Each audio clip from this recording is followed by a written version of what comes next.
Arabia মাদ্রাসা, রাহিমিয়া Arabia মাদ্রাসা,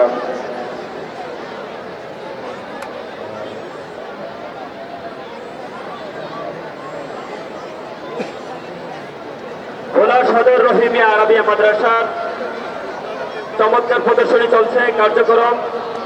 সকলে চোখ রাখুন মাদ্রাসার ছাত্রছাত্রীর দিকে। প্রদর্শন করছেন আমাদের ছোট্ট সোনা বন্ধুরা। প্রথমবারের মতো রহিমিয়া আরাবিয়া মাদ্রাসার এই ছোট্ট সোনা বন্ধুরা মাঠে এসছেন।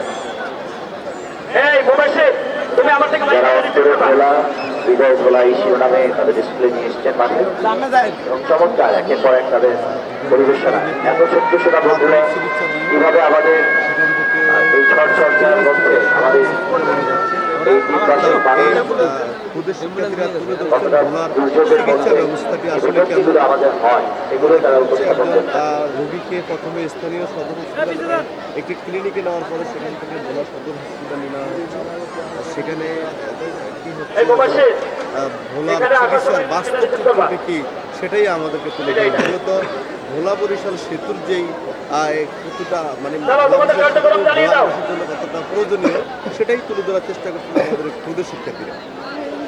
আমরা দেখতে পাচ্ছেন ভোলা সদর দৃশ্য এই ভোলা সদর থেকে তাকে প্রেরণ করা হয়েছে বরিশাল শেরেবাংলা হাসপাতালে। এখন বর্তমানে ভোলা খেয়াঘাট রয়েছে, অর্থাৎ যেখানে গেলে লঞ্চ এবং স্পিড বোটের অপেক্ষা থাকা লাগে, সেই চিত্রটি তুলে ধরছেন আমাদের এই ক্ষুদে শিক্ষার্থীরা। অর্থাৎ তাদের এই অভিনয়ে ভোলার মানুষের বাস্তব চিত্রটি ফুটে উঠেছে। ভোলার 22 লক্ষ মানুষের যে হৃদয়ের কথাগুলি আমাদের এই ক্ষুদে শিক্ষার্থীরা তুলে ধরার চেষ্টা করেছে। সেতু সেতু সেতু চাই, ভোলা বরিশাল সেতু চাই, সেতু সেতু সেতু চাই, ভোলা বরিশাল সেতু চাই, মাননীয় সরকার সেতু মোদের অধিকার, মাননীয় সরকার